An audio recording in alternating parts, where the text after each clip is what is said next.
Eh bien, pour ce 7e épisode, autour de l'actualité de la formation, c'est Alexa qui va nous apporter quelques éléments d'information sur les dernières évolutions de notre système de formation. Bonjour Alexa.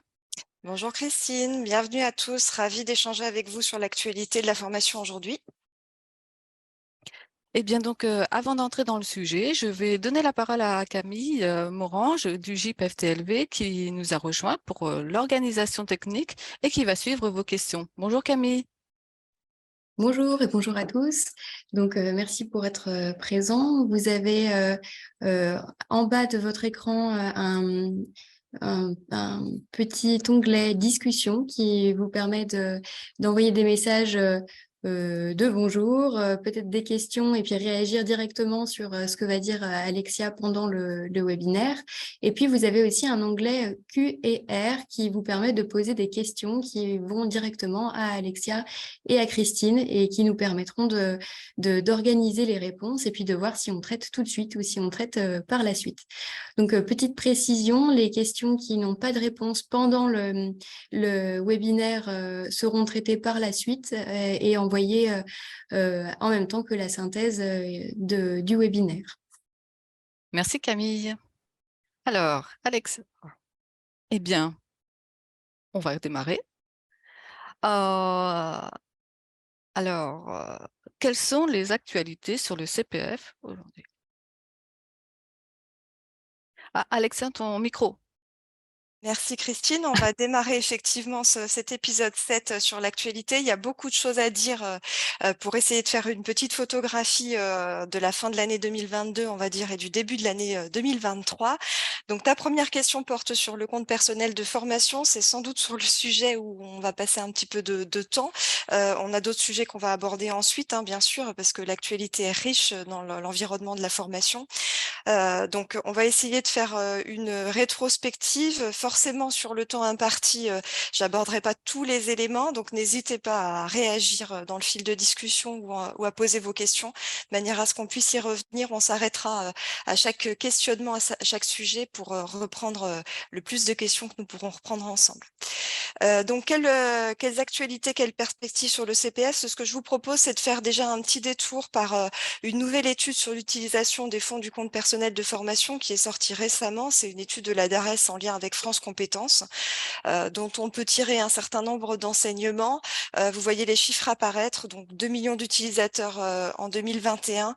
Alors, ce chiffre, il est quand même à relativiser parce qu'on s'aperçoit que sur 2022-2023, il y a une certaine baisse, voire en tous les cas une stagnation par rapport à l'utilisation du compte CPF. On est à peu près à 3 milliards d'euros en 2022. Il y aura environ 5% de baisse par rapport à 2021. Il y a même des études qui sont sorties par rapport à l'utilisation des moteurs de recherche. Est-ce que les gens continuent à chercher CPF, mon compte formation sur les moteurs de recherche? Apparemment beaucoup moins. Alors peut-être que c'est un désintérêt, peut-être que ce n'est pas ça, peut-être que les gens maîtrisent davantage la plateforme. En tous les cas, il y a un vrai questionnement sur le fait d'avoir atteint peut-être un certain plafond ou pas par rapport à ce dispositif-là. Sur le coût unitaire moyen d'une action, on est autour de 1 549 euros. C'est assez stable, ça a augmenté un petit peu par rapport à l'année précédente. 8 formations sur 10 ont au moins un objectif professionnel. Alors ça, c'est une vraie question parce que on réfléchit beaucoup à la régulation du CPF, on va y revenir, notamment par rapport au fait que le CPF soit mieux ancré sur les besoins du marché du travail. Et quand on creuse dans l'étude, on a 16% des utilisateurs qui ont suivi une formation via le compte personnel de formation qui déclarent que l'objectif essentiel, c'était se faire plaisir et se socialiser. Donc, on n'est pas tout à fait en lien avec les discussions et les propositions des partenaires sociaux et de la Cour des comptes par rapport à la régulation du CPF. Un usager sur 10 en abandon, c'est un chiffre qui reste correct, hein, un taux de complétude assez intéressant. On regarde aussi que 6 personnes sur 10 obtiennent la certification. Là encore, c'est des chiffres un petit peu globaux qui cachent des grosses différences. Le taux d'abandon, il est plus important pour les formations 100% à distance. Les taux de réussite, ils sont assez variables d'une certification à une autre. Un exemple, donc, dans tout ce qui concerne la bureautique, l'informatique, on a des taux de réussite qui finalement sont pas énormes, autour de 40-45%. Quand on va aller regarder du côté de certification dans le domaine de l'hygiène, par exemple, on monte à 80-85%. Et puis, dernier point, parce que la question du reste à charge va être à aborder, 8% des personnes en 2021 ont été amenés à payer une partie de leur formation CPF sur leurs fonds propres. Derrière ces 8%, on trouve essentiellement des femmes, essentiellement des personnes assez diplômées, plutôt des cadres avec un niveau de formation supérieur ou égal au bac plus 5, des personnes qui ont un statut d'indépendant. Et puis derrière, on est surtout sur des formations longues, des formations certifiantes qui ont donc un coût important et sur lequel, même si les droits CPF sont au maximum, il y a forcément un petit delta. Donc pour 2023, le budget prévisionnel, il est de 2,3 milliards d'euros. Donc ça reste un budget très important pour le CPF, mais on se pose la question d'une baisse puisqu'on est dans une logique d'évolution vers la régulation. Donc, si on essaye maintenant de faire le point sur les actualités du CPF, il y en a énormément. J'ai essayé de vous faire un schéma un peu global de toutes ces actualités. Première actualité, c'est le chapeau global autour du CPF. C'est vraiment la question de la régulation qui est très forte depuis plusieurs mois, avec différents volets de régulation liés à tous les systèmes de fraude dont vous avez forcément entendu parler.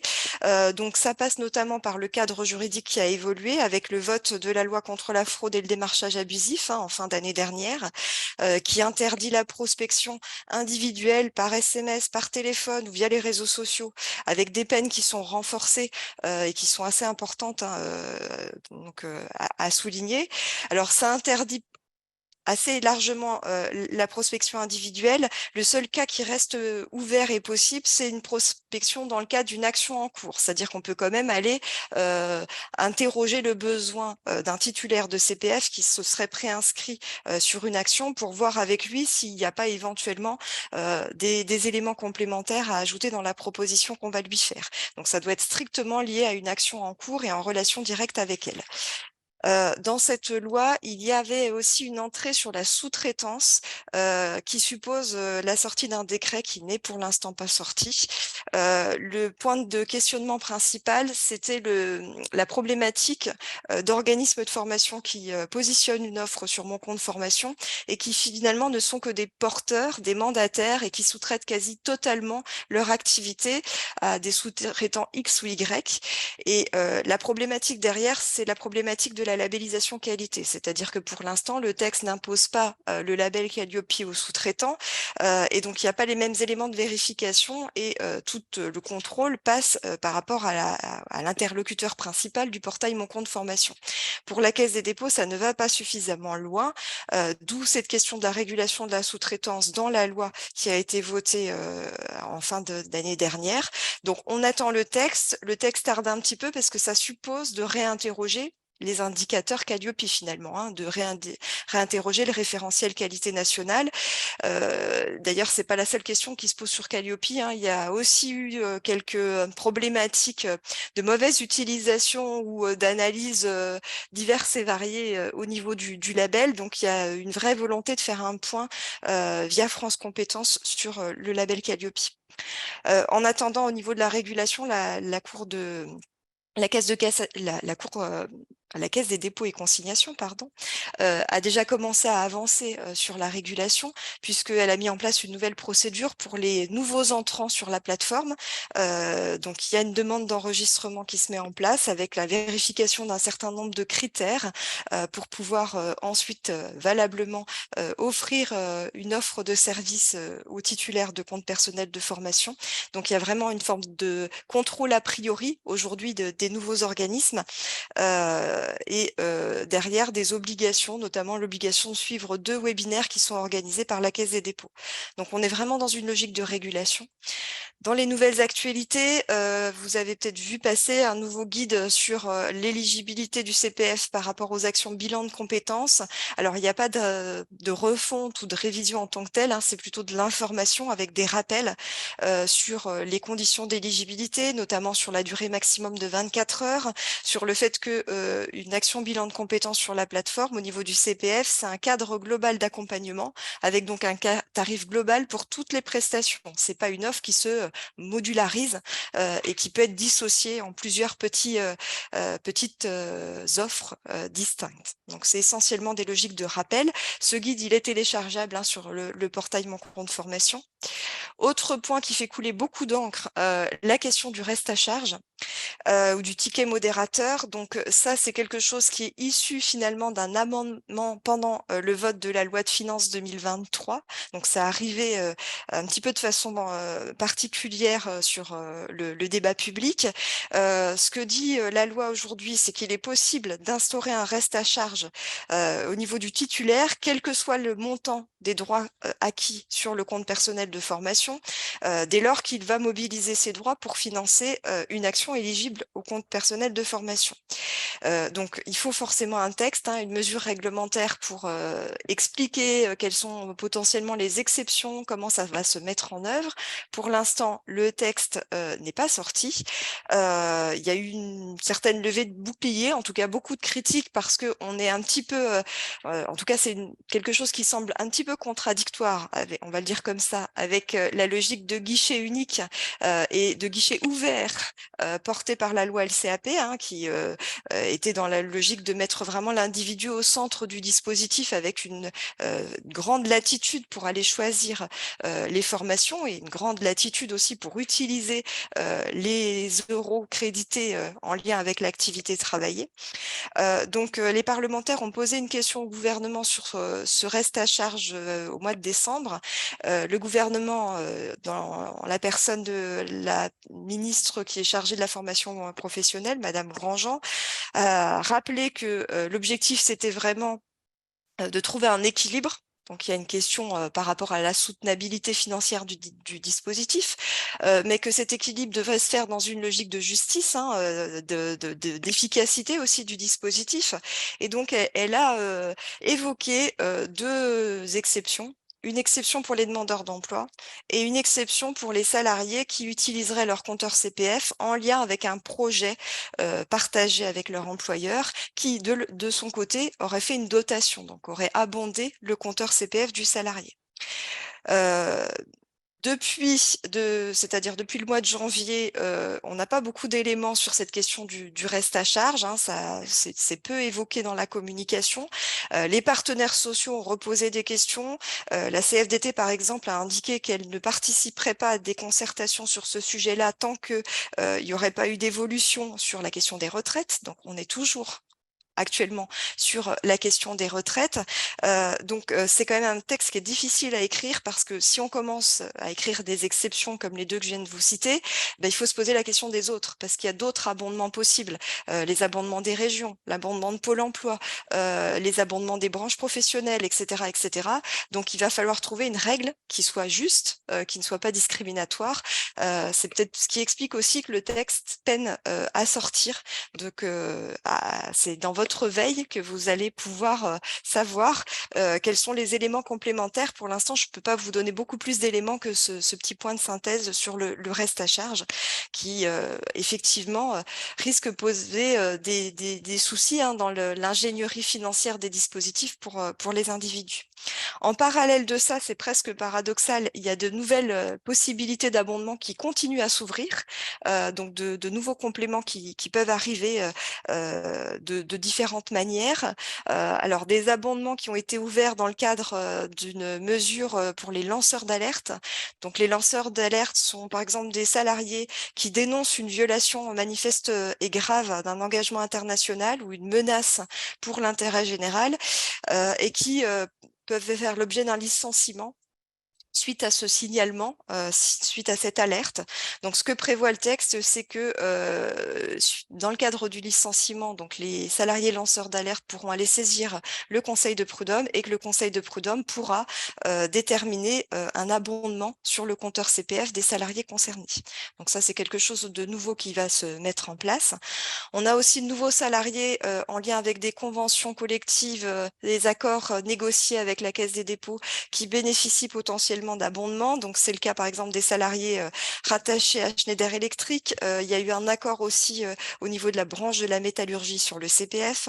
Il y a eu une contractualisation entre la Caisse des dépôts et puis la branche de l'enseignement privé qui permet également des abondements pour les personnes qui sont rattachées à cette branche de l'enseignement privé. Et on a également de nouvelles régions qui avancent vers des expérimentations autour du compte personnel de formation. C'est le cas en Bourgogne-Franche-Comté, changé. C'est le cas dans la région Pays de la Loire, en Hauts-de-France. Eh bien, on a de nouvelles régions qui se sont rapprochées de la Caisse des dépôts et consignations. C'est le cas notamment de la Nouvelle-Aquitaine ou de la Guadeloupe pour des mécanismes d'abondement qui peuvent être liés à des publics ciblés par la région et qui font l'objet d'une dotation en fonction des budgets que la région souhaite allouer à ce dispositif. Et puis, dernière évolution en lien avec le compte personnel de formation qu'on va voir arriver d'ici la fin de l'année, début de l'année prochaine, 2 passeports.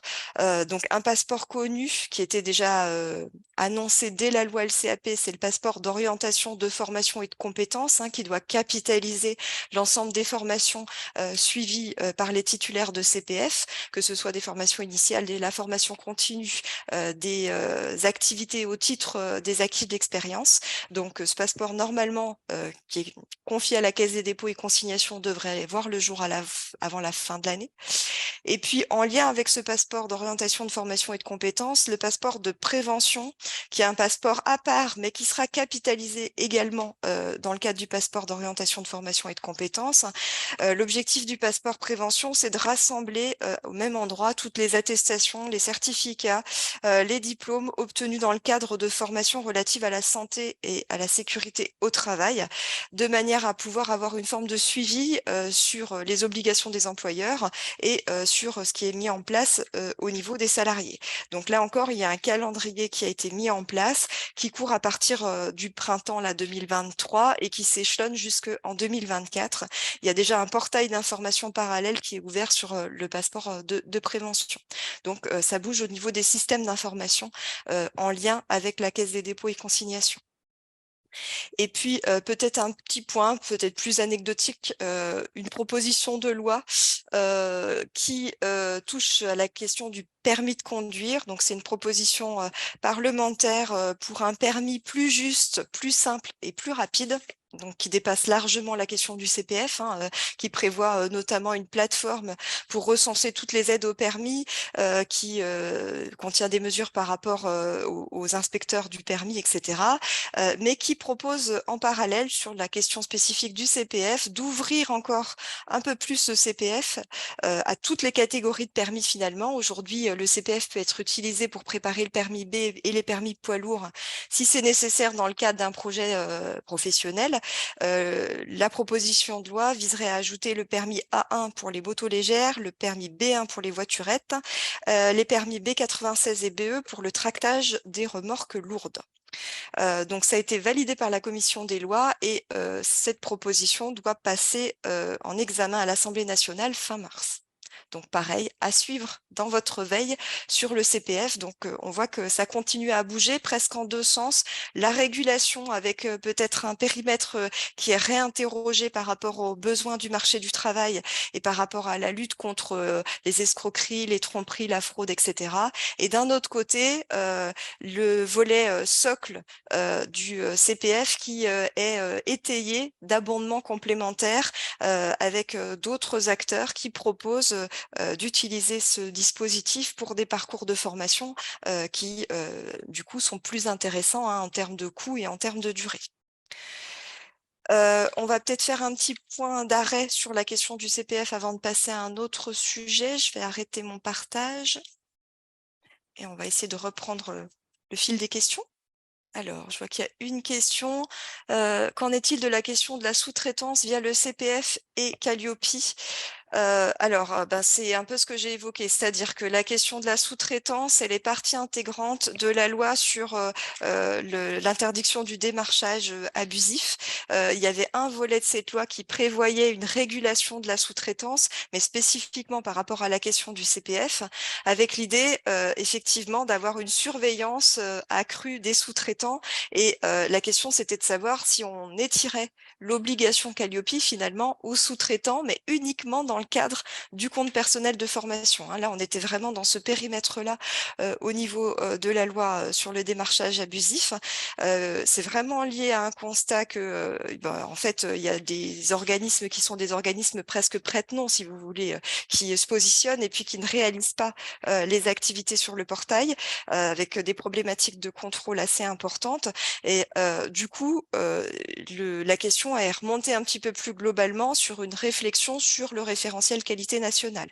Pour l'instant, le texte n'est pas sorti, donc on n'a pas d'éléments complémentaires sur ce volet-là. Alors, autre question, je la lis pour que tout le monde puisse la partager. Peut-on réaliser des formations à la création d'entreprises intégrant à une spécialité? Doit-on extraire le reste à charge en fonction du contenu de spécialité? Nous n'avons que le certificat Calliope, pas le RS ou RNCP encore. Alors, il faudrait que vous précisiez la question de la spécialité. Attention, les actions création reprise d'entreprise ont été quand même retravaillées avec un texte l'année dernière, puisque justement, il y avait une problématique, c'est que étaient financées via le CPF création reprise d'entreprise des actions qui n'étaient pas vraiment des actions création d'entreprise, mais des actions de spécialité. Par exemple, une formation d'esthéticienne pour ouvrir un cabinet d'esthéticienne. Or, en fait, la logique du CPF, elle est bien pour former aux compétences entrepreneuriales, à la gestion, au statut juridique de société, etc., et pas au volet technique, pas à la spécialité qui n'est pas éligible. Elle est éligible, par contre, sur le volet de ce qu'on appelle les formations certifiantes. Dans ce cas-là, pour pouvoir proposer la formation, effectivement, il faut que vous ayez une habilitation pour la certification RNCP ou répertoire spécifique qui est bien active au niveau national. Pour les 2 webinaires, alors, autre question, je parle de 2 webinaires obligatoires pour les nouveaux entrants. Est-ce nouveau? Je n'en ai connaissance que d'un seul. Oui, ça fait partie des mises à jour en fait sur la procédure nouveaux entrants pour la Caisse des dépôts et consignations. Au démarrage, il y avait un temps qui était prévu. Là, dans les dernières communications, notamment du directeur de la formation, Laurent Durin, il parle de 2 temps d'accompagnement obligatoire pour les nouveaux entrants en lien avec la demande d'enregistrement.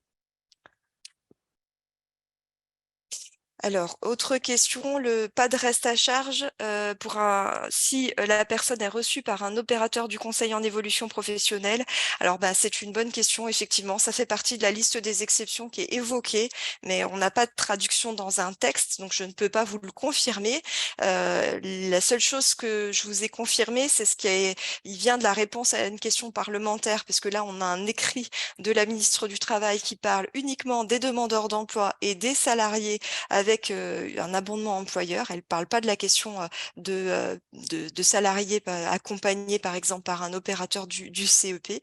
Ça peut être une question, effectivement. Ça fait du lien avec le positionnement des partenaires sociaux, et on y reviendra tout à l'heure dans les perspectives. Les partenaires sociaux avaient lancé un accord cadre national, un accord cadre national interprofessionnel l'année dernière, qui a été complété, on va y revenir, et il proposait notamment de voir si on pouvait expérimenter un filtre, entre guillemets, par l'accompagnement CEP. Ça n'a pas été repris. Est-ce que ça veut dire que ça va être réutilisé sur le reste à charge? C'est tout à fait possible. Ça fait partie, en tout cas, des sujets de discussion, mais la discussion n'est pas tranchée. Alors, je pense qu'on a repris toutes les questions, ce qui n'empêchera pas que vous en ayez peut-être après. On va peut-être passer à la suite.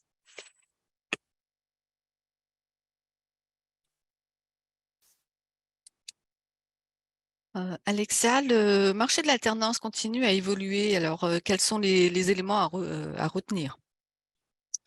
Alors, sur l'alternance, donc deuxième sujet après le CPF, il y a aussi beaucoup d'actualités. On est sur un soutien politique très fort à l'alternance, ça vous en avez tous conscience, avec un objectif en termes de nombre de contrats d'apprentissage signés à l'horizon de la fin du quinquennat, 1 million de contrats d'apprentissage en 2027. Je redonne quelques éléments chiffrés que vous devez avoir en tête. On est sur une évolution très très importante en termes quantitatifs du nombre de contrats d'apprentissage signés depuis la libéralisation, depuis la loi LCAP, 837 000 contrats d'apprentissage en 2022, donc encore une hausse par rapport à 2021. Ça s'accompagne en parallèle d'une diminution très forte à partir de 2019 du nombre de contrats de professionnalisation. Aujourd'hui, le nombre de contrats de professionnalisation stagne. Pour 2022, on est à peu près 121 000 contrats de professionnalisation. Donc, vous voyez les ratios. L'apprentissage a pris une part très, très, très importante dans les flux. Sur l'apprentissage toujours, donc on a un recrutement des apprentis majoritairement dans les entreprises de moins de 250 salariés.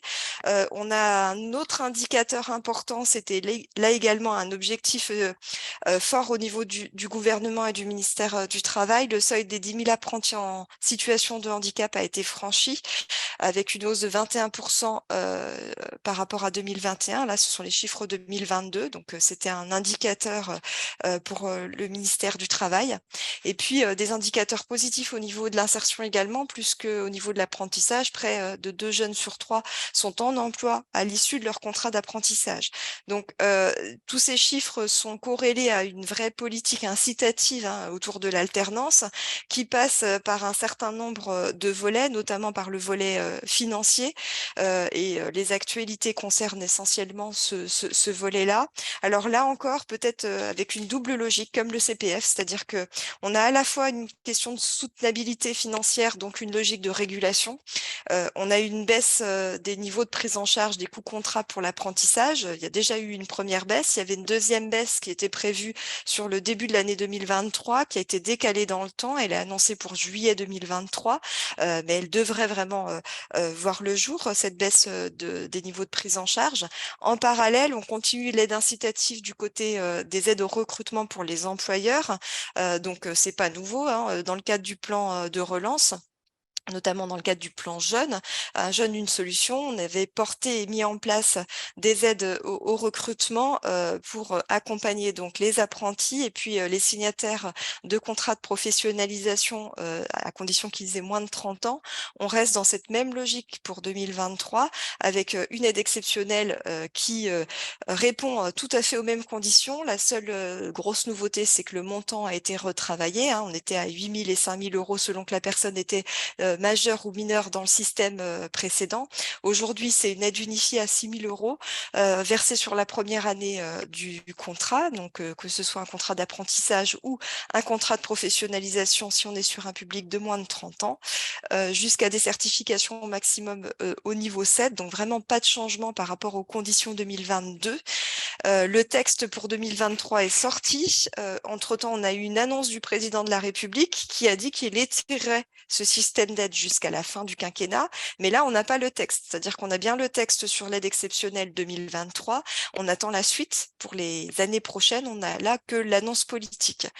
Par contre, ce qui va dans le sens de cette annonce politique, c'est que en même temps que le travail sur l'aide exceptionnelle, il y a eu un correctif sur l'aide unique à l'apprentissage. Alors là, je fais appel à vos souvenirs.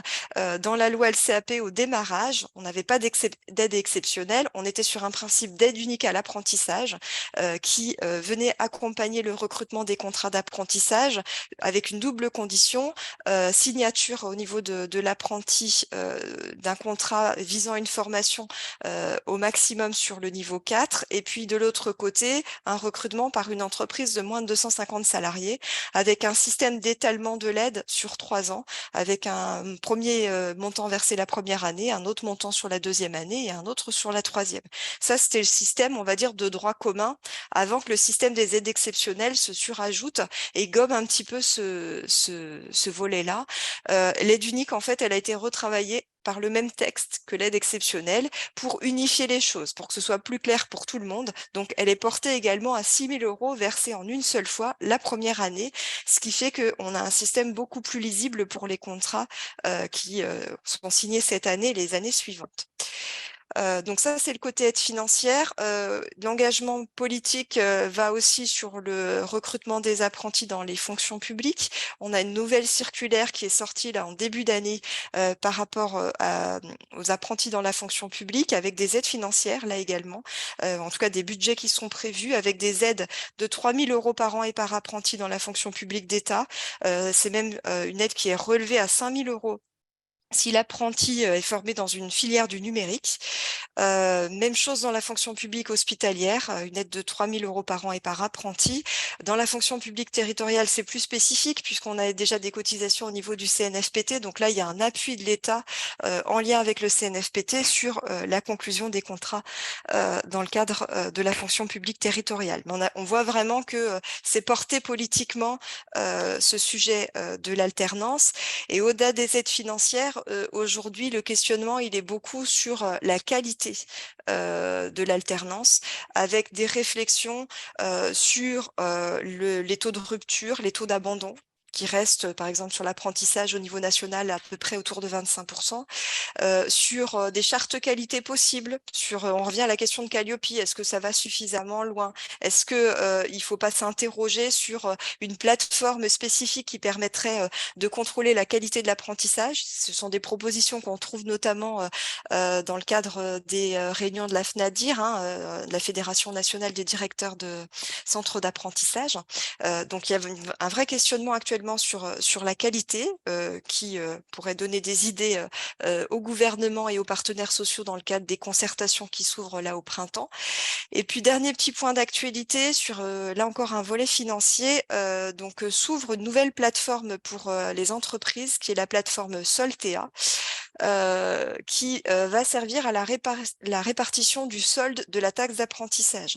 Donc, vous savez qu'on a normalement aujourd'hui une contribution unique pour l'alternance et la formation professionnelle, avec un collecteur qui est l'URSSAF, MSA pour les entreprises agricoles, et puis ensuite un système de bascule vers France Compétences qui répartit les fonds mutualisés pour faire fonctionner les différents circuits de la formation professionnelle.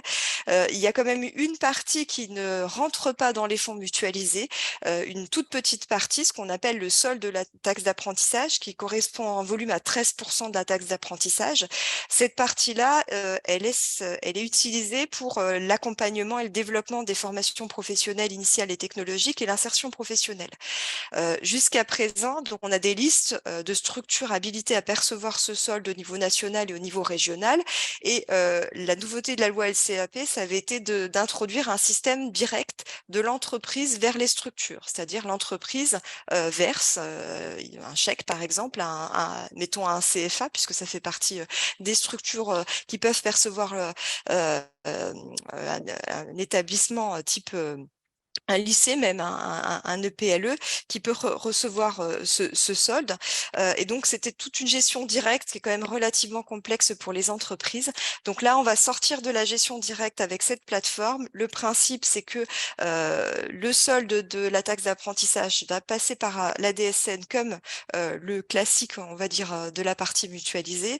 La plateforme ensuite, qui est gérée par la Caisse des dépôts et consignations, va permettre des transferts vers les structures qui auront été choisies par les entreprises.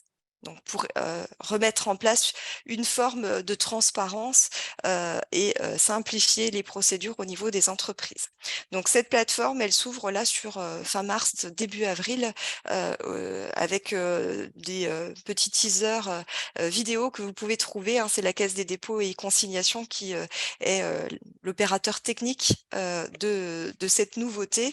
Et donc, ça fait quelque chose auquel les entreprises vont devoir s'habituer pour ce fonctionnement. Voilà les actualités sur l'alternance qui sont plutôt des actualités colorées apprentissage essentiellement. Peut-être un nouveau temps de questions sur ce sujet. Alors, il y a plusieurs questions. Pour les personnes adultes en reconversion de plus de 26 ans, sera-t-il possible d'accéder au contrat de professionnalisation sans passer par Pôle emploi? Alors après, là, la question, donc, c'est la question de l'éligibilité au contrat de professionnalisation. Donc, le public demandeur d'emploi de plus de 26 ans a bien accès au contrat de professionnalisation. Il y a quand même du lien forcément avec Pôle emploi puisque on est sur un public inscrit à Pôle emploi. Après, peut-être que la question que vous évoquez, elle est autre. C'est la question de la refonte possible du contrat de professionnalisation que j'évoquerai tout à l'heure, qui est pas trop liée à la question du lien avec les interlocuteurs et les acteurs, mais plutôt à la question du lien entre le contrat de professionnalisation et la gestion des transitions professionnelles. Donc ça, on va y revenir juste après. Alors, l'aide unique à l'apprentissage de 6 000 € est uniquement réservée au diplôme de niveau 4. Oui, alors niveau 4 maximum, hein. On n'est bien sûr pas l'aide exceptionnelle. L'aide exceptionnelle va plus loin en termes de niveau de certification. Je l'ai dit, hein, ça va jusqu'au niveau 7. Aujourd'hui, on est essentiellement sur l'aide exceptionnelle, hein, puisqu'elle est ouverte sur toute l'année 2023. L'aide unique à l'apprentissage, l'idée, c'est qu'elle prenne le pas ensuite, après, derrière l'aide exceptionnelle. Et effectivement, elle vise un niveau 4 maximum. Mais pour l'instant, finalement, cette aide unique à l'apprentissage, elle est cachée derrière l'aide exceptionnelle qui prend le pas sur au moins l'année 2023 et on verra si les textes confortent la prise de position du président de la République sur les années suivantes. Alors, je continue la lecture des questions. Il y en a beaucoup. Je ne sais pas si je pourrais toutes les reprendre. Alors, l'aide unique pose souci aux employeurs qui ne veulent plus faire ces contrats sur la durée de formation 2 ans, par exemple, et donne une incertitude contractuelle aux apprenants sur les cycles de 2 ans. Comment répondre à cette problématique? Alors, effectivement, le système actuel, en tout cas, tel qu'il est prévu, est relativement compliqué dès lors qu'on dépasse 1 an. Si on dépasse 1 an, finalement, on ne se pose pas de questions. On est sur 6 000 € là avec le nouveau système. Et c'était le cas avant également sur les contrats qui sont conclus depuis le 1er janvier 2023. La problématique, c'était donc sur une durée plus importante, puisqu'effectivement, l'aide unique couvrait les années complémentaires, couvrait la 2e année, la 3e année, avec les montants que j'ai affichés tout à l'heure sur la slide, hein, 2 000 € la 2e année, 1 200 la 2e année. Hein, c'était lissé comme ça pour accompagner un contrat d'apprentissage qui, même s'il peut être signé sur 6 mois, peut avoir une durée bien plus importante. Donc, ça pouvait, comme vous le évoquiez, générer une complexité. C'est sans doute la raison pour laquelle le gouvernement a retravaillé l'aide unique sur le même format que l'aide exceptionnelle, c'est-à-dire le 6 000 € la première année, et puis système qui accompagne des contrats d'apprentissage de plus grande durée, après à voir si ça a un impact concret derrière sur les durées de signature, en fait, finalement. Parce que derrière le contrat d'apprentissage, il y a aussi la question des référentiels de certification, hein. Il n'y a pas que la question de la durée souhaitée avec l'entreprise. Alors, donner les références pour retrouver les informations sur une prime éventuelle alternance dans le milieu du numérique. Alors, ça ne concerne que la fonction publique d'État. C'est une circulaire. Je pourrais vous donner les éléments. On les notera dans l'infographie. C'est une circulaire qui est très récente, là, du début de l'année 2023, qui accompagne le développement de l'alternance et donc spécifiquement du contrat d'apprentissage, hein, dans la fonction publique, sur les 3 pans des fonctions publiques. Donc, uniquement la fonction publique d'État, il n'y a pas de prime spécifique numérique au niveau du secteur privé, hein. Alors, donc ensuite sur le versement et ça va être la dernière question, avant qu'on passe au sujet, suivant. Sur le versement du solde de la taxe d'apprentissage, en fait, il faut vous renvoyer et puis on pourra vous les mettre aussi dans l'infographie de synthèse, à des listes. En fait, il faut être habilité à percevoir le solde de la taxe d'apprentissage. Donc il y a plusieurs, volets. Il y a, une liste nationale avec un certain nombre de structures et puis des listes régionales plutôt qui accompagnent la question de l'insertion professionnelle. Et donc effectivement, on peut trouver des établissements type lycée, on peut trouver des CFA. Pour le CFA, la particularité, c'est qu'on n'est pas sur du versement, comment dire, du versement sans objectif particulier. On est bien sur du versement adossé au financement des équipements, c'est-à-dire du plateau technique en lien avec la formation d'apprentissage.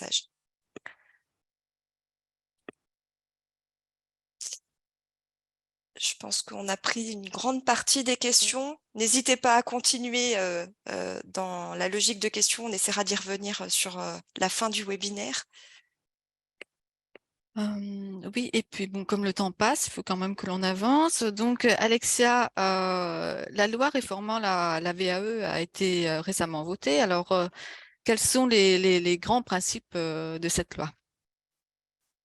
Alors, troisième sujet, donc effectivement, la réforme de la validation des acquis de l'expérience. Donc, sur le temps imparti, on va faire un focus simplement sur les grands points clés, sachant de toute façon que la modification vient d'un texte, la loi marché du travail, qui est très récent, qui date de fin décembre, et que les mesures réglementaires, pour l'instant, ne sont pas sorties.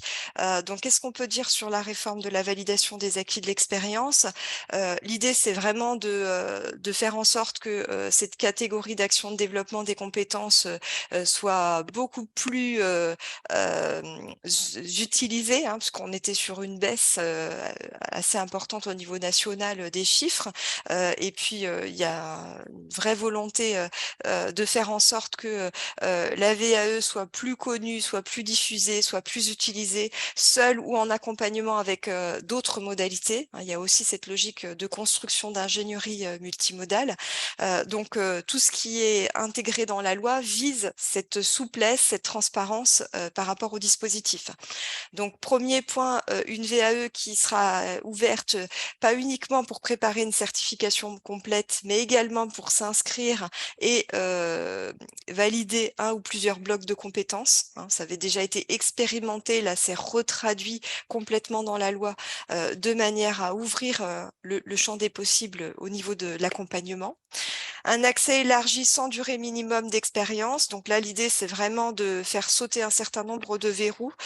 Donc l'expérience d'un an minimum en lien avec l'activité, en lien avec le référentiel de la certification disparaît du Code du travail, ce qui ne veut pas dire qu'il ne faut pas d'expérience, bien sûr, mais qu'on va prendre en compte une plénitude d'expérience pour pouvoir valoriser celle-ci dans le cadre de la démarche d'obtention de la certification. C'est ça que ça veut dire. Et ça fait du lien avec la question de la validation de blocs de compétences. C'est aussi corrélé. Peut-être qu'il faut moins de temps d'expérience pour valoriser l'obtention d'un bloc de compétences que pour une certification complète. Donc les choses sont à lire en parallèle.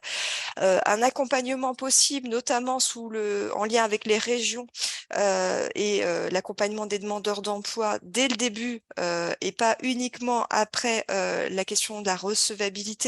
On n'attend pas l'étape de la recevabilité. On peut accompagner dans un processus ouvert dès le souhait que formule la personne par rapport à la valorisation de ses acquis. Une durée de congé pour les salariés qui est élargie, qui est portée de 24 heures à 48 heures, sachant qu'elle peut même être encore augmentée par le fait d'une négociation d'accords collectifs. Là encore, pour vraiment prendre acte aussi de ce qui se fait concrètement sur le terrain et donner vraiment la possibilité aux salariés de prendre du temps sur cet accompagnement. La consécration du forfait VAE financé par les associations de transition professionnelle. Alors, ça ne veut pas dire que les autres financements de la VAE disparaissent, notamment le CPF, qui est un instrument de financement de l'accompagnement. Ça veut simplement dire qu'on ajoute ce forfait VAE. C'est pas quelque chose de nouveau. C'est apparu en lien avec la crise sanitaire dans le cadre d'une ordonnance de 2020 qui a été prorogée, reprise à plusieurs reprises. L'idée, c'était de mettre en place un forfait d'un montant maximum de 3 000 € qui permet de couvrir à la fois la recevabilité, l'accompagnement et puis le passage réel devant le jury. Donc, on retrouve ça dans la loi. Aujourd'hui, sur le terrain, par exemple, au niveau de la Bourgogne-Franche-Comté, ce forfait, il existe à hauteur de 2 000 € et on peut se rapprocher de l'association de transition professionnelle Bourgogne-Franche-Comté. Donc, ça pose la question du lien entre les différents dispositifs de financement sur la VAE. En tous les cas, il y a sans doute un travail qui va être mené sur cette question-là. Et puis, le dernier point, c'est plutôt par rapport à la gouvernance du système et puis à l'accès à l'information. On est sur une volonté très forte du gouvernement et puis du président de digitaliser l'accès aux informations sur la formation, on l'a déjà vu avec le portail CPF, eh bien, on retrouve la même logique par rapport à la VAE, avec l'idée donc de créer un service public de la validation des acquis de l'expérience qui s'appuierait sur une plateforme numérique, un guichet unique, plateforme numérique qu'on attend très tôt puisque elle est annoncée dès la fin du premier semestre de cette année. L'objectif, c'est d'informer sur la VAE, d'organiser les étapes du parcours VAE, donc avec un seul point d'entrée. Et puis derrière cette plateforme, donc une logique de gouvernance retravaillée avec un groupement d'intérêt public dont feront partie donc l'État, bien sûr, les régions, les opérateurs de compétences, les associations de transition professionnelle, l'AFPA également, plus éventuellement d'autres organismes qui seraient habilités par les membres fondateurs, avec un modèle de gouvernance qui serait un modèle à la fois de gouvernance au niveau national sur un volet supervision de la plateforme et technique, et puis qui n'empêcherait pas d'avoir des relais au niveau local. Donc ça, tout ça va être dessiné un peu plus précisément par les mesures réglementaires qu'on attend. On attend également un volet un petit peu particulier au niveau de la VAE qui fait du lien avec un autre dispositif qui est le contrat de professionnalisation.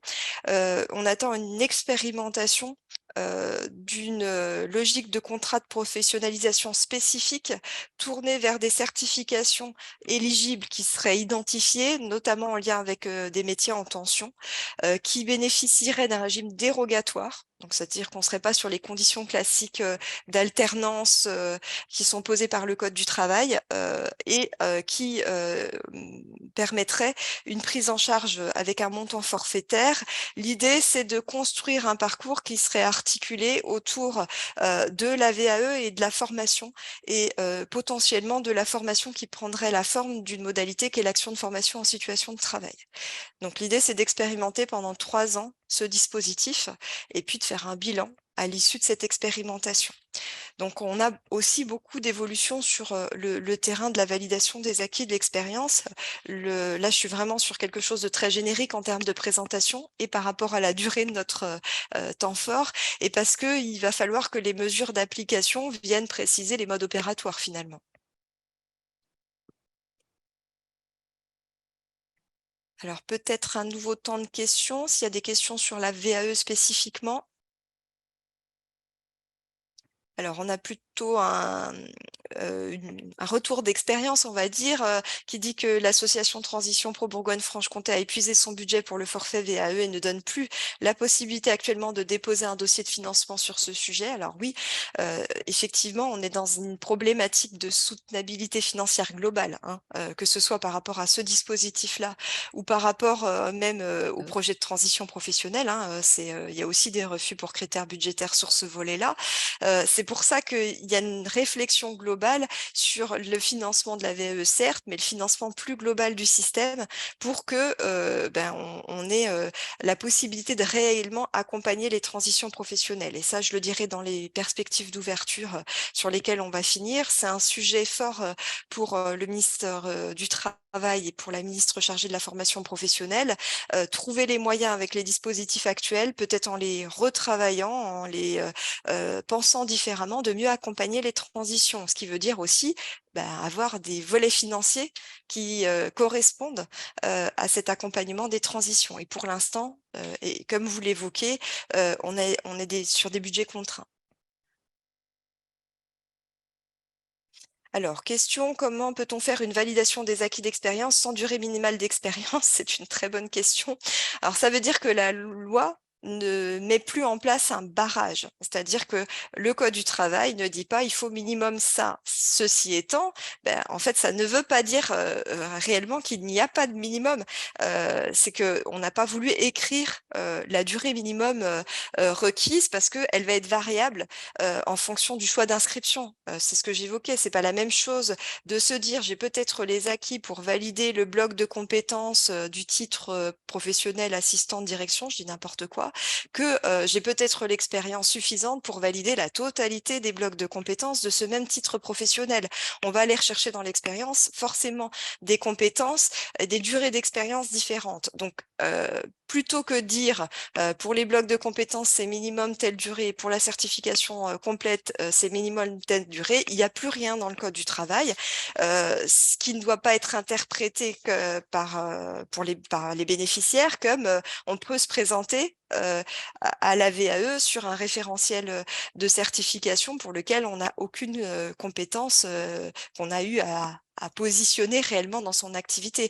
Là, il va y avoir un travail d'accompagnement à faire pour ne pas berner ou de donner de fausses illusions aux bénéficiaires. C'est vraiment un objectif d'ouverture et que, en fait, ce soit les acteurs de l'accompagnement qui explicitent au mieux les éléments aux futurs bénéficiaires du dispositif. C'est peut-être aussi un des enjeux de la plateforme numérique qui va voir le jour sur la VAE.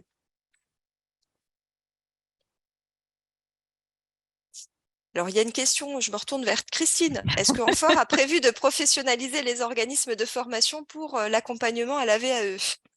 Alors, Amphore accompagne déjà depuis un certain nombre d'années les acteurs qui accompagnent la VAE. Donc, par contre, les acteurs genre Point Relais Conseil et notamment, je dirais le lien aussi avec les conseillers en évolution professionnelle.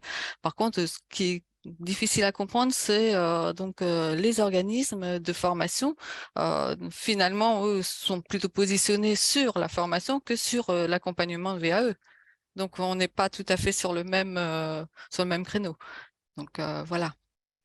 Donc, on n'est pas véritablement sur l'accompagnement, la professionnalisation des organismes de formation pour la VAE, puisqu'en fait, ce n'est pas l'OF qui accompagne la VAE, c'est plutôt le conseiller, enfin, le point relais conseil et le CEP. Voilà. Alors, je partage les retours d'expérience en parallèle. Donc, vous voyez l'intérêt, c'est qu'il n'y aura plus besoin d'apporter des justificatifs d'expérience. Et effectivement, l'intérêt, ça va être de travailler avec la structure qui va accompagner. C'est de vérifier avec le certificateur la cohérence du projet par rapport à la certification visée. Donc, ça fera un point essentiel pour que les bénéficiaires soient dans une logique cohérente par rapport à leurs acquis réels et puis le possible en termes de certification. Et l'idée, c'est vraiment d'ouvrir les possibles, que plus de personnes peut-être se disent ça peut être intéressant pour moi d'aller valider mes acquis de l'expérience et je vais au moins prendre des informations, je vais faire le point et ça n'empêche pas la question d'une étude de faisabilité au démarrage. Effectivement, vous le dites, la communication sera très importante pour éviter les amalgames, tout à fait. Merci pour toutes ces questions. Ouais. On reprend le fil Oui, de notre temps fort, peut-être pour ouvrir un petit peu la fin de tout ce à temps. fait. Eh bien, effectivement, donc, quelles sont les perspectives pour les mois à venir qui viennent là autour de toutes ces évolutions? Alors, perspectives, sachant que ça reste des perspectives, donc tout ça est à vérifier, pas de boule de cristal, je dis toujours, donc je vais me fier à des éléments tangibles. Premier élément tangible, on a des concertations qui vont s'ouvrir puisque les partenaires sociaux ont remis au ministre du Travail et à la ministre chargée de la formation professionnelle une contribution paritaire qui vient compléter ce qui avait été déjà déposé sur le bureau du ministère du Travail, à savoir l'accord cadre national interprofessionnel d'octobre 2021, où il y avait déjà un certain nombre de propositions. Là, donc on a un document avec 17 propositions qui sont organisées autour de 4 axes. Développer le dialogue social pour amplifier l'investissement dans les compétences, accompagner ou mieux accompagner les entreprises et les salariés, réguler le système, sous-entendu le système de formation et plus spécifiquement le financement et les circuits de financement. Et puis installer une gouvernance plus partagée. La question, c'est la place place des partenaires sociaux dans le pilotage du système de formation, notamment sur la question du vote, de la répartition financière dans le cadre du conseil d'administration de France Compétences, par rapport aux règles de majorité actuelles au niveau du conseil d'administration de France Compétences. Donc, on a toutes ces propositions déposées auprès du ministère du Travail, qui avait prévu de toute façon d'ouvrir un cycle de négociation au printemps. Il y a déjà d'ailleurs des groupes de travail qui sont lancés sur certains sujets.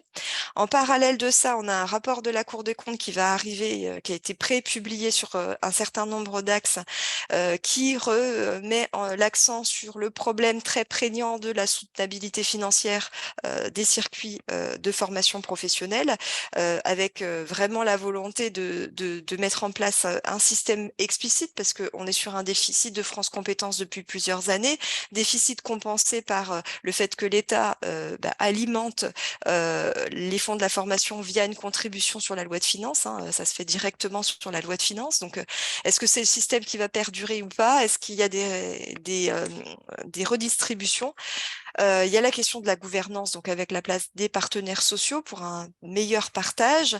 Il y a la question du plan de développement des compétences qui est évoqué aussi par la Cour des comptes, notamment pour les entreprises de 50 à 299 salariés. On parlait des refus pour critères budgétaires des associations de transition professionnelle.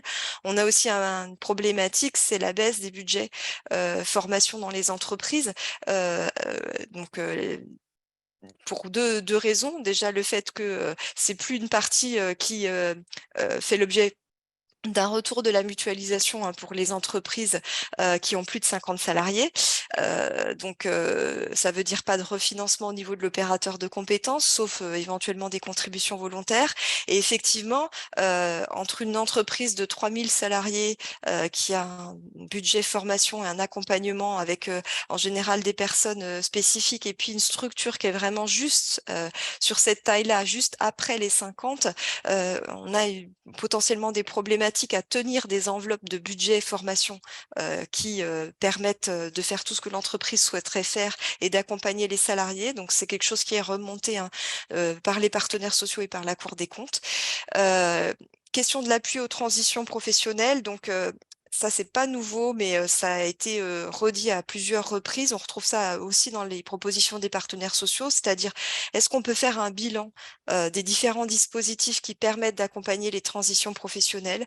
Est-ce qu'il n'y aurait pas des façons de penser un petit peu différemment les choses, parce qu'on a beaucoup d'acteurs, beaucoup de dispositifs qui parfois sont soit méconnus, soit très compliqués à mettre en œuvre, et finalement, on perd l'objectif d'accompagnement au plus près de la transition professionnelle, alors que quand on regarde toutes les enquêtes et sondages d'opinion, on a un nombre très important de personnes qui se projettent dans des transitions à court ou à long terme. Donc, il y a des propositions. La Cour des comptes évoque, par exemple, le fait de missionner la Caisse des dépôts et consignations sur les transitions professionnelles. On a des propositions autour d'un retravail des dispositifs qui sont la PROA, la promotion et reconversion par l'alternance, un retravail du dispositif Transco, transition collective, qui est encore un dispositif très récent et qui, en termes de chiffres, ne rencontre pas forcément encore tout à fait son public, mais c'est un dispositif récent. Et puis, une alerte de la Cour des comptes sur la question des certifications. Alors, des certifications au sens large et sans confusion. Certification qualité déjà, avec la question de savoir si un retravail du label Calliope est nécessaire par rapport à tout ce qui a pu se passer sur la fraude CPF, qui a pu montrer que c'est pas parce qu'on était labellisé qu'on ne pouvait pas être dans des manœuvres qui ne sont pas des manœuvres correctes par rapport à la réglementation. Et puis par rapport à la question de la sous-traitance qu'on a évoquée. Et puis il y a le versus certification, cette fois-ci des compétences, certification professionnelle. Là, on a une lettre de mission qui a été envoyée par le ministre du Travail à France Compétences avec un objectif qui est de retravailler sur une cohérence entre les enregistrements de droit et les enregistrements sur demande. Actuellement, il y a une grosse régulation sur la partie enregistrement sur demande, c'est-à-dire les enregistrements que les structures font de façon demande de façon dématérialisée à France Compétences. Et là, c'est la commission de la certification professionnelle qui instruit les dossiers avec des procédures qui sont relativement longues, avec beaucoup d'éléments. Et puis de l'autre côté, on a les enregistrements de droit, essentiellement du côté public, on va dire, avec les commissions consultatives, les CPC, et qui ne répondent pas tout à fait aux mêmes règles d'organisation, hein, même si derrière les critères d'enregistrement RNCP sont les mêmes. Donc il y a une volonté de retravailler ce volet-là et puis de retravailler la question des blocs de compétences pour qu'il y ait une cohérence sur la façon d'écrire les blocs de compétences. Pourquoi? Parce que il faut que ça fasse du lien, notamment avec la réforme de la VAE. Il faut que ça fasse du lien avec la logique d'une ingénierie, avec une construction par briques de son parcours professionnel. Et il faut que les briques puissent être les mêmes. C'est-à-dire que si on veut travailler la question des équivalences et des passerelles, chantier qui a été lancé par France Compétences, il faut que les certificateurs parlent de la même chose et travaillent de concert véritablement pour que un bloc de compétences d'une certification X puisse être valorisé sur une certification Y.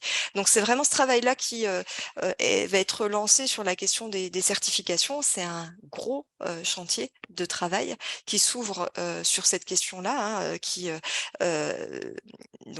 pris en main par France Compétences. Donc, au niveau des perspectives, donc un cycle de négociation qui s'ouvre entre le ministère du Travail et les partenaires sociaux, une possible loi qui serait une loi autour du plein emploi d'ici la fin de l'été ou d'ici la fin de l'année. Je dis possible parce que très corrélé à la question des concertations, très corrélé aussi à l'évolution de la réforme des retraites, même si là, la loi est votée. Et puis, qu'est-ce qu'on pourrait y trouver dans cette loi? Les pistes, la question de la régulation du CPF, est-ce qu'on va encore plus loin ou pas? Puisqu'il y a énormément de propositions, notamment sur l'accompagnement ou sur le choix des certifications. L'amélioration du système de certification, si on veut modifier des choses, il y aura peut-être des choses à intégrer dans un texte. La question des transitions professionnelles avec la piste qui a été évoquée par Carole Grandjean, qui est de peut-être réhabiliter le contrat de professionnalisation dans cette logique-là, en faire un outil au service des transitions professionnelles. Très corrélé à ce que j'ai évoqué sur le cadre d'expérimentation avec la VAE et l'action de formation en situation de travail. Et puis, de toute façon, on a besoin d'un texte pour organiser la question de France Travail. Sur France Travail, on entend peut-être un petit peu moins parler, mais c'est toujours à l'ordre du jour. Il y a des concertations, des phases d'échange sur tous les territoires avec des groupes de travail qui sont mis en œuvre depuis plusieurs mois. L'idée, c'est le guichet unique d'accompagnement pour que toute personne sans emploi, quelles que soient ses caractéristiques, quelle que soit sa situation, puisse passer par la même porte d'entrée. Ça, c'était les mots d'Emmanuel Macron. Donc là, il va y avoir des arbitrages également pour mettre en place ce système, sachant que là encore, il y a une forme d'expérimentation qui se lance avec 19 départements qui ont été choisis pour expérimenter un service préfigurateur qui est fléché autour uniquement des bénéficiaires du RSA. Et au niveau de la Bourgogne-Franche-Comté, on a 2 départements qui font partie de l'expérimentation, la Côte d'Or et le département 89. Donc on a pas mal de choses à suivre sur cette année qui est presque une année en fait de réforme dans la réforme, si on peut se dire. C'est que finalement on ne remet pas en cause, et ça sera le mot de la fin, la loi LCAP. On n'a pas prévu un nouveau Big Bang. Ceci étant, on voit bien qu'il y a des aménagements qui se dessinent pour aller retravailler des éléments, soit au profit de plus de souplesse, soit au profit de plus d'accessibilité, plus de développement, soit pour mieux réguler le système. Donc, on a déjà des évolutions sur tous les dispositifs. Ceux qu'on a vus ce matin en témoignent, CPF, alternance, VAE. On est déjà dans une logique d'aménagement. Donc, on n'aura pas une grande réforme qui va faire table rase de tout ce qui a été adopté depuis 2019, mais on devrait continuer dans cette logique d'aménagement d'ici la fin de l'année. Je Alors, je ne sais pas reviens si... vers la salle pour les questions et vers Christine, Voilà. puisqu'il est déjà 12h05. Oui, oui, oui. En même temps, la commande était Oh, sportive, puisque beaucoup de sujets sur un temps très très court. tout à fait. Alors, est-ce qu'il reste des questions? Alors, il y avait une question sur comment faire valider les blocs manquants à la validation complète du diplôme. Je pense que la question était corrélée à la VAE. Après, c'est justement le questionnement de l'articulation des modalités en fait et des actions. L'idée, c'est la VAE en lien avec de la formation. Soit la formation en amont, la VAE après, soit la VAE avant et la formation après. Donc, on est vraiment dans cette logique de structuration-là.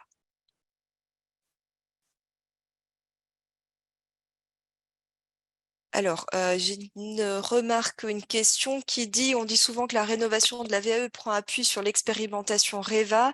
Alors effectivement, en fait, il y a eu une expérimentation en amont de la loi qui emporte la réforme de la VAE, dont, on va dire, les auteurs de la réforme se sont forcément inspirés, mais qui ne reprend pas tous les éléments de l'expérimentation, qui est quelque chose d'à part, qui était dans une logique d'association des questions de formation et de validation des acquis, et qui reposait pas mal de questions, en fait, même sur la place de la certification, sur la conception de la certification. Donc, on n'est pas tout à fait sur le même périmètre entre l'expérimentation REVA et la réforme de la VAE. Je regarde s'il y a d'autres questions. Camille, n'hésite pas à me dire si j'ai perdu le fil des messages ou des questions. Alors, question sur les architectes de parcours. Alors là aussi, c'est une question liée à la validation des acquis de l'expérience. Pour l'instant, je préfère ne pas vous répondre et vous donner des éléments parce que du coup, il y a beaucoup de choses diverses et variées qui remontent sur la question des architectes de parcours.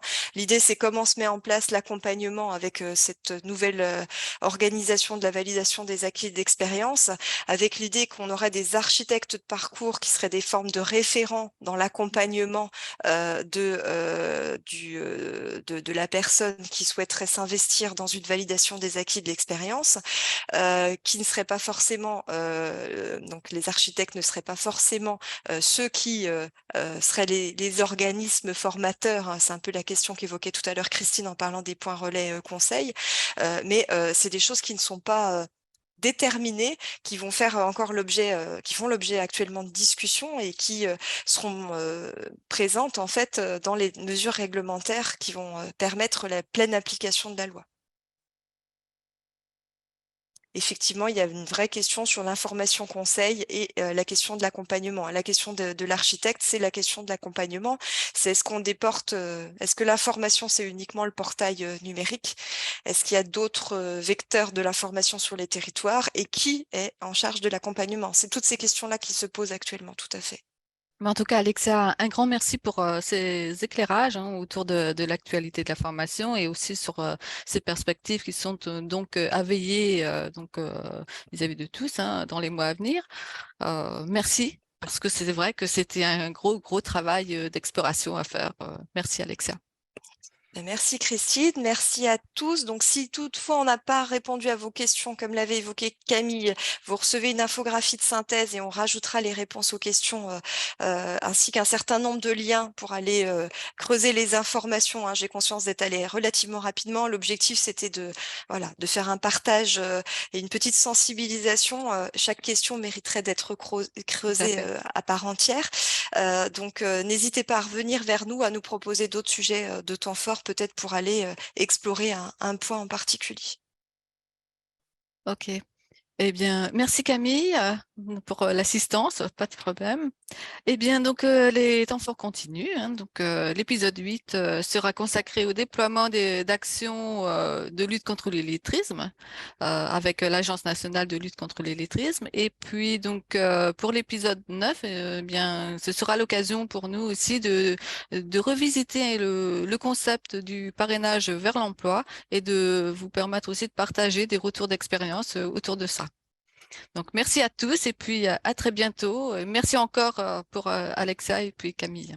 À très bientôt. Au Merci revoir. à tous. Et puis, n'oubliez pas le petit sondage en ligne quand on va clore le webinaire de manière à nous faire vos retours et puis nous proposer éventuellement des thématiques pour les prochains temps forts. À bientôt. À bientôt. Au revoir. Merci.